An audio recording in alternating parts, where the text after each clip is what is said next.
Mesdames et messieurs, bonjour et bienvenue dans votre journal de 15 heures. Voici les titres de cet après-midi. Une réunion de la 10e Assemblée Générale du CREFIAF qui s'est tenue au Kempinski Palace.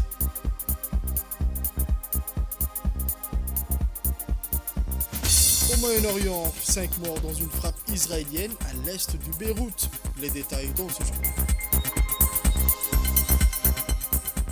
Bienvenue encore, mesdames et messieurs, le journal au complet à présent. Nous entamons ce journal avec le Kempinski Palace qui a abrité la 10e Assemblée Générale du Conseil régional de formation des institutions supérieures de contrôle des finances publiques de l'Afrique francophone subsaharienne. Régional de formation des institutions supérieures de contrôle des finances publiques de l'Afrique francophone subsaharienne. Cette réunion de la 10e Assemblée Générale a été présidée par le ministre de la Justice et des Affaires pénitentiaires chargé des droits de l'homme, M. Ali Hassan Bahdon, et a vu la participation de la première présidente de la Cour des comptes de Djibouti, Mme Ismahan Mahmoud Ibrahim, et le premier président de la Cour des comptes de Congo. Cette rencontre a réuni des représentants des institutions supérieures de contrôle des finances publiques des pays francophones de la région, ainsi que des partenaires techniques et financiers et d'autres responsables. Sous le thème « Renforcer la gouvernance publique et la transparence financière à travers la formation », l'Assemblée générale a permis de revenir sur la réalisation des activités au cours de l'année écoulée, ainsi que d'examiner les nouvelles orientations stratégiques pour les années à venir. Un accent particulier a été mis sur l'amélioration continue des capacités d'auditeurs publics à travers des formations spécialisées et d'échanges d'expertise entre les institutions membres.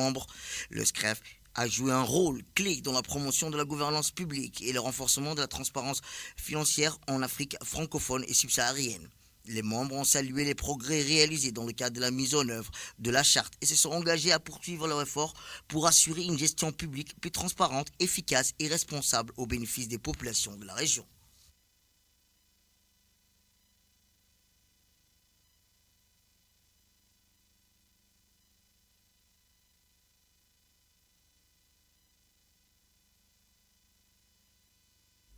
On écoute les mots du président de la Cour de compte du Congo.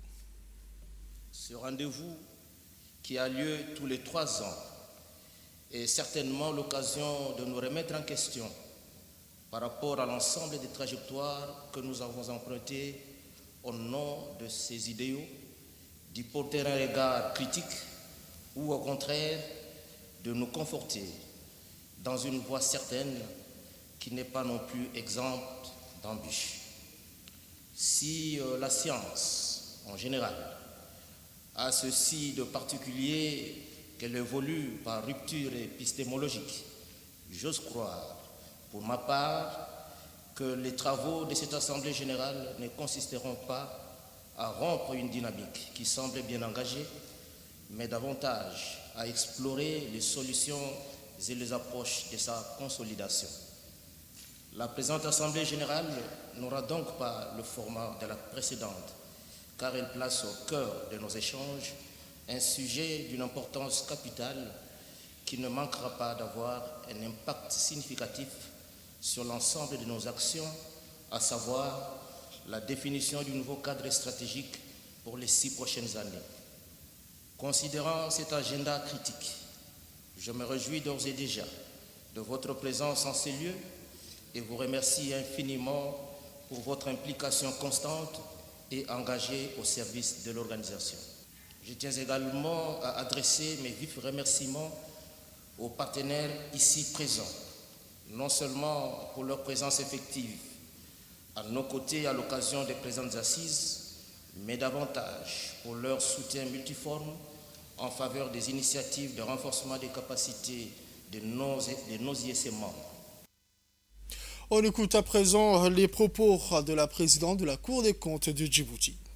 La présence de ces délégués de haut niveau nous honore et affirme combien elles sont attachées aux valeurs professionnelles que prône notre organisation commune, le CREFIAF. Ensuite, je remercie le ministre de la Justice, son Excellence M. Ali Hassan, qui, malgré un agenda chargé, a bien voulu nous honorer de sa présence à l'occasion de la cérémonie d'ouverture de la présente Assemblée générale de notre organisation, le CREFIAF. Monsieur le ministre, au nom de toutes les délégations de la 10e Assemblée générale de CREFIAF, je tiens à vous remercier pour votre soutien constant dans le cadre de nos activités et particulièrement dans la préparation de la présente Assemblée générale. Le parrainage de cette Assemblée générale du Greffiaf par votre autorité est un signe fort de l'intérêt que portent les autorités djiboutiennes au principe de transparence, de responsabilité et de reddition de comptes au nom du citoyen affirmé à travers la vision 2035 de Djibouti. Les cours de compte ont des compétences d'audit et contrôle, certes appelées communément les missions administratives. Elles ont également des compétences juridictionnelles qu'elles exercent à titre exclusif. En effet, elles jugent les comptes des comptables publics. Elles jugent également tout agent public qui aurait commis des infractions à la discipline budgétaire. Excellences, Monsieur le Ministre, Mesdames et Messieurs, les cours de compte, si elles disposent d'un mandat suffisamment large et d'une entière discrétion dans l'exercice de leurs fonctions, les institutions supérieures de contrôle des finances publiques, en général, doivent utiliser des normes professionnelles, un code de déontologie fondé sur les normes de l'INTOSAI. L'INTOSAI, il faut le souligner, dont la contribution est reconnue par les Nations Unies. On écoute à présent son Excellence M. Ali Hassan Bahdon, ministre de la Justice de Djibouti. La République de Djibouti accorde une place toute particulière à la juridiction financière. Dès septembre 1992, notre pays a relevé la juridiction financière au rang d'institution constitutionnelle, au même titre que les institutions régaliennes que sont le Conseil constitutionnel ou le Conseil supérieur de la magistrature. Cette consécration constitutionnelle lui confère une stabilité certaine et une indépendance garantie, lui permettant de s'acquitter de ses missions dans de bonnes conditions. Toujours dans cette optique de lui garantir l'indépendance nécessaire, l'institution de contrôle financier public a été intégrée dans le giron du pouvoir judiciaire. Au même titre que la Cour d'appel ou la Cour suprême, la Cour des comptes est composée de magistrats professionnels dont la carrière et l'indépendance sont garanties par le Conseil supérieur de la magistrature. Ces magistrats, qui sont composés aussi bien de magistrats du siège que de magistrats du parquet, relèvent du statut de la magistrature édicté par la loi organique de 2001, la loi numéro 9, portant statut de la magistrature. L'indépendance juridictionnelle ne serait qu'un vain mot si la Cour ne disposait pas des moyens humains et matériels suffisants pour qu'une autonomie de gestion soit effective. Cette indépendance ou cette protection renforcée n'est certes pas de trop au vu de la mission que leur sont confiées. Je lance un appel ici à tous nos ministres des budgets des pays membres pour améliorer leur contribution afin que les institutions de contrôle puissent jouer un meilleur rôle et sécuriser les financements publics. Le travail des magistrats financiers est sans doute aussi difficile, sinon plus difficile que celui de leurs collègues des juridictions judiciaires, parce qu'ils sont souvent amenés à contrôler et à sanctionner des hauts cadres et même des politiques. Je les félicite pour leur tâche ardue. Avant de terminer, je profite pour rappeler que quelques règles régissant la profession de magistrat.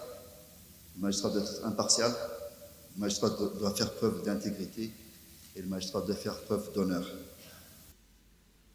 Autre actualité de ce journal, le ministère délégué chargé de la décentralisation en collaboration avec l'Association nationale de collectivités locales a tenu une journée porte ouverte dans ses locaux. Le reportage avec Samatar.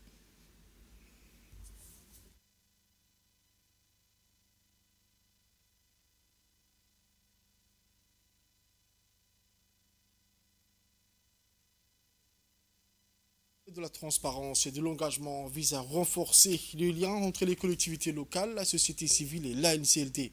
L'événement s'est déroulé en présence de son Excellence Qassim Haroun Ali, ministre de la décentralisation, accueilli à son arrivée par M. Omar Hussein, le président de l'ANCLD, ainsi que par l'équipe de l'association. Cette journée s'inscrit dans le cadre du projet Participation de la société civile à la gouvernance et au développement local à Djibouti, soutenu par la Commission européenne. Les objectifs de l'événement sont d'informer le public sur les missions et services de l'ANCLD, de faciliter les échanges entre le public et les membres du bureau exécutif, de promouvoir les projets en cours et de consolider les partenariats. Le ministre a eu une visite guidée mettant en lumière les réalisations de l'ANCLD des collectivités locales avec des expositions et des diaporamas sur les projets en cours. La journée porte ouverte a attiré de nombreux membres de l'ANCLD, des associations de la société civile, des partenaires institutionnels ainsi que les étudiants des citoyens intéressés. On écoute le président du conseil régional d'Obo qui a également pris la parole pour s'exprimer, soulignant l'importance de cette journée pour renforcer les partenariats.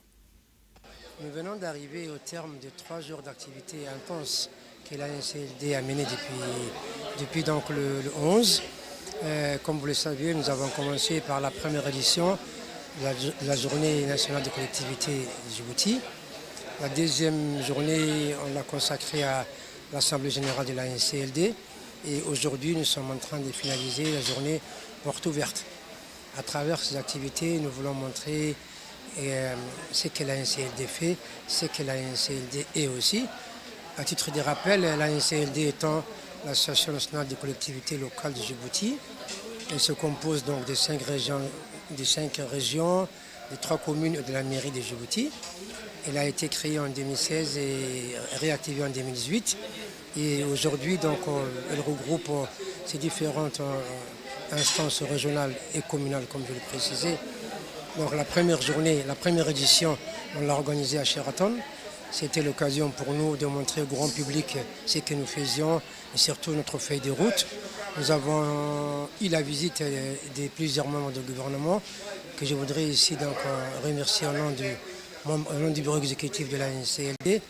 Donc, et aujourd'hui également, la journée a été clôturée par Monsieur le ministre de la Centralisation, Excellence Qassim Haroun Ali, qui nous accompagne depuis le début. Donc la NCLD veut grandir, c'est une association fêtière qui a besoin d'être appuyée.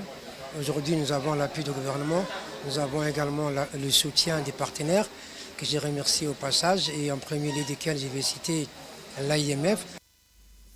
Le ministre de la décentralisation, son Excellence M. Qassim Haroun Ali, a dans son intervention s'est réjoui d'avoir participé à cette journée porte ouverte. Pour moi, de participer à la journée de la porte ouverte de l'ANCLD. Cela prouve, si besoin est, que la décentralisation est un processus qui est en marche, la décentralisation est un processus très long, mais nous voyons déjà le résultat avec les différents événements que nous avons traités depuis quelques temps, aussi bien dans les régions que dans les communes. Il y a encore des mots pour les partenaires que je remercie d'accompagner aussi bien la NCLD que le ministère de la décentralisation dans son quête de recherche de visibilité. L'agence djiboutienne de route a lancé la seconde phase des études sur la conception du schéma directeur du réseau routier urbain. Le reportage avec Samatar Saïd Yassine. L'agence djiboutienne des routes a lancé la seconde phase de l'étude sur la conception du schéma directeur du réseau routier urbain intégré. La première phase de l'étude, lancée le 19 octobre dernier, a permis de poser les bases de l'analyse en s'intéressant au mode de déplacement utilisé par les ménages djiboutiens. Cette seconde phase a pour objectif de recueillir des données essentielles permettant de définir des solutions adaptées aux défis de congestion et d'accessibilité qui touchent la ville. Cette approche permettra de proposer un schéma directeur routier intégré capable de répondre aux demandes croissantes en matière de transport public. L'élaboration de ce schéma directeur vise à optimiser le réseau routier existant et améliorer la fluidité du trafic. Il contribuera ainsi à améliorer la qualité de vie des habitants tout en favorisant la durabilité et la résilience du système de transport face aux enjeux futurs et la croissance urbaine. Cette initiative s'inscrit dans le cadre de la volonté du gouvernement de moderniser l'infrastructure de transport urbain dans un contexte de forte urbanisation en harmonie avec les objectifs de développement durable du pays.